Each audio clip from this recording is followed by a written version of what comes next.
Pastor Misael, como as profecias de Daniel, elas revelam o nosso tempo? Você imagina como seria o comportamento de muita gente se soubesse com certeza que Cristo viria daqui uma semana, um mês ou um ano? Como seria o comportamento dessas pessoas?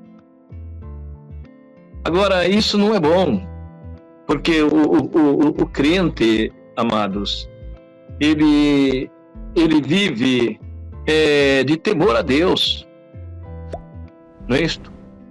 Então, quando a gente vê nas profecias de Daniel, Daniel foi um homem escolhido por Deus para deixar uma mensagem de esperança para nós, para esta nação, que é chamada Feliz a Nação cujo Deus é o Senhor. Não se trata de uma nação específica, mas a nação que a palavra de Deus diz que é aquele que confia no Senhor, um só povo. Queridos, o pastor Marcos está falando uma coisa muito importante aí, e eu gostaria que você pudesse analisar. Irmãos, olha, nós podemos garantir 1 minuto para a nossa vida. Nós traçamos planos, fazemos planos, projetos para amanhã, daqui 1 mês, 1 ano, mas a vida não nos pertence, está tudo nas mãos do Senhor. Os irmãos vejam que, quando o pastor Marcos falava a respeito de sinais, a vinda de Cristo, ela é predita por sinais sobre a vinda de Cristo. Sinais. Você poderia descrever quais seriam os sinais da vinda de nosso Senhor Jesus Cristo? Observamos nós que uma coisa muito importante, e é um texto que me chama muita atenção, eu quero falar dele daqui a pouquinho. Veja que no livro de Atos, no capítulo 1, no versículo de número 6, a nação de Israel estava subordinada ao jugo dos romanos. E eles estavam, assim, sendo oprimidos. E eles esperavam um libertador. Mas esse libertador, eles sabiam pelas Escrituras que havia de vir um libertador. Então foi perguntado para Cristo: olha bem, és tu nesse tempo que vem restaurar o reino de Israel? O Senhor Jesus poderia dizer assim bem taxativo: não. Sou eu, mas eu não vim agora para implantar o reino. Então, quando vocês olham pelas Sagradas Escrituras, vocês sabem que os sinais, ele foi deixado por Deus. Os irmãos não se cansem, mas é importante nós dizermos que Deus havia falado para a nação de Israel que eles haviam de conquistar a terra, havia de receber a terra por herança, mas eles, por 3 vezes, eles haviam de entrar e teriam que sair, devido à desobediência. Então, analisem, amados, que sinais é uma coisa muito importante. Nós encontramos os 3 cativeiros dentro das Sagradas Escrituras, e Cristo só viria após o 3º cativeiro, que era a dispersão e a regeneração dessa nação.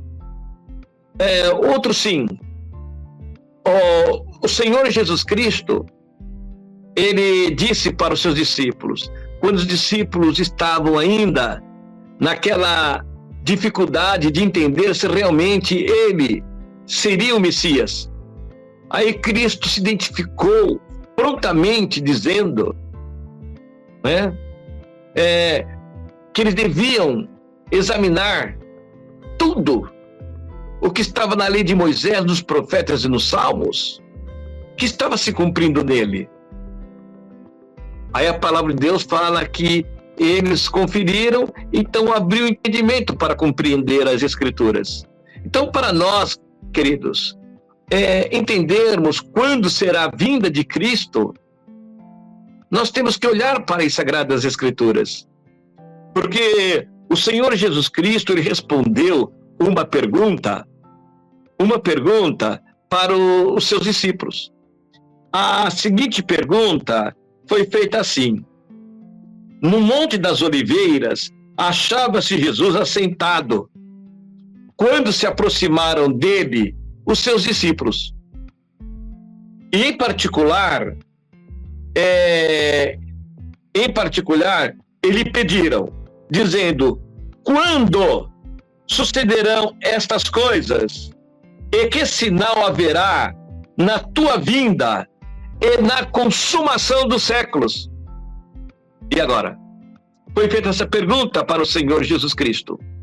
Agora o Senhor Jesus Cristo, ele vai responder o seguinte: e ele lhes disse: vede que ninguém vos engane. Por quê? Porque haveria de ter enganos a respeito da vinda ou da não vinda, da não existência do Messias, como nós vemos nos nossos dias. Quantos enganos existem?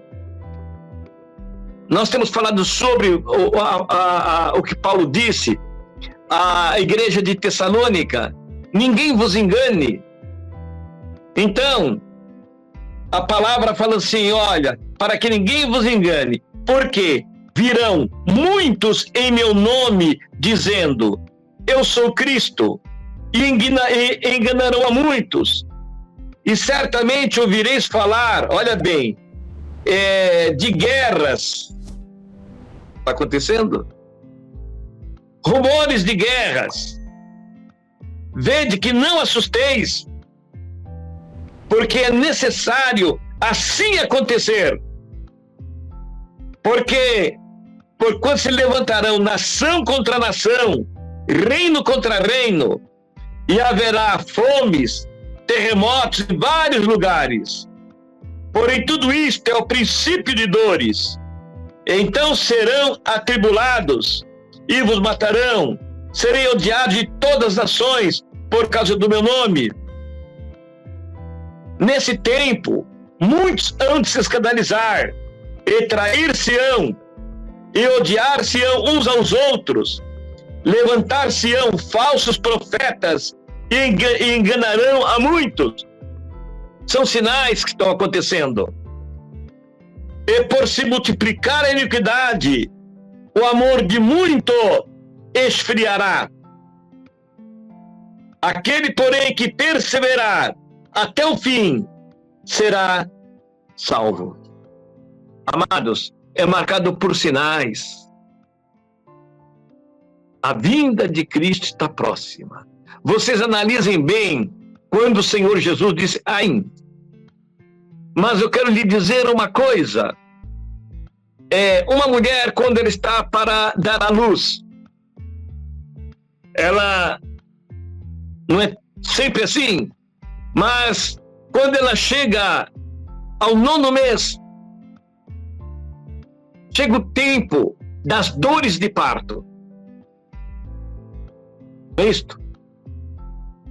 Quando ela vai dar à luz, antes vem os sinais, as dores do parto. Então, o que nós estamos vendo, é o prenúncio, é da vinda de nosso Senhor Jesus Cristo. Como nós dissemos a princípio, até quando essas coisas, o mal vai prevalecer? Até quando? Até quando a injustiça vai prevalecer? O que mais nós ansiamos é a paz sobre a terra. E dentro das Sagradas Escrituras, Ele que vai vir trazer a paz. é necessário a vinda de nosso Senhor Jesus Cristo. E a palavra de Deus, queridos, ela diz no capítulo 3 de Atos: arrependei-vos e convertei-vos, para que sejam apagados os vossos pecados. Né? E a palavra de Deus fala, no versículo 21, que o céu contém o Senhor Jesus Cristo até o tempo da restauração. Tá vendo? O céu contém até o tempo da restauração. Então ele vai vir para restaurar, fazer tudo novo. Mas muitas vezes nós falamos: opa, que legal, que maravilha. Será que realmente nós estamos preparados para esse dia? É muito sério, queridos. O que mais nós vemos hoje, nessa grande gama de pessoas dizendo serem evangélicos, dizendo servir a Deus, estão brincando com o evangelho. Será que realmente este é o evangelho do reino que deve ser pregado a todas as gentes? Quando nós falamos sobre o evangelho do reino, nós estamos ensinando e mostrando que Cristo vai vir reinar. Mas para Cristo vir reinar, ele vai implantar a justiça sobre a terra, a sua lei e os seus mandamentos. Então o evangelho que hoje é pregado é contra a lei de Deus, é contra o reino de Deus. Então, portanto, nós sabemos que o próprio Senhor Jesus diz: nem todo aquele que me diz Senhor, Senhor, entrará no meu reino. Amados, quando você olha em todas as Escrituras, eu me lembro pela pergunta do nosso irmão aí, no livro de Deuteronômio, capítulo 30, versículo 3 em diante, vocês veem ali que Moisés estava falando para a nação de Israel que eles haviam de ser dispersos pelo mundo. Assim como eles haviam de ser dispersos, eles haviam de voltar. E esta volta, ela já é um prenúncio da vinda de nosso Senhor Jesus Cristo. Então, você olha para o que está acontecendo. Tudo o que está acontecendo, você está vendo: peste, fome, guerra, terremoto, nação contra nação, reino contra reino, nação de Israel retornando. Não é isso? Então, será que nós vamos assistir tudo isso de braços cruzados? Então é necessário que nós venhamos realmente nos preparar. Irmãos, é muito sério. Nós não temos palavra para exprimir o quanto é difícil as pessoas entenderem que Cristo vai voltar, que Cristo está voltando, mas está brincando. Então, infelizmente, hoje, quando a gente olha assim, quantas pessoas estão deixando o evangelho, quantas pessoas estão desacreditando da fé, até mesmo aquelas que não têm um conhecimento pleno da verdade, estão deixando, vamos dizer assim, deixando de ser crentes, por ver aumentar a iniquidade, né? Por ver aumentar o pecado. O amor de muitos a Deus está se esfriando. Mas é que não tem raiz, queridos. Eu digo uma coisa para você, é muito sério, muitíssimo sério. Então, falar sobre a vinda de nosso Senhor Jesus Cristo vai muito mais além do nosso entendimento, porque é um dia de decisão, e aí daquele que não estiver preparado.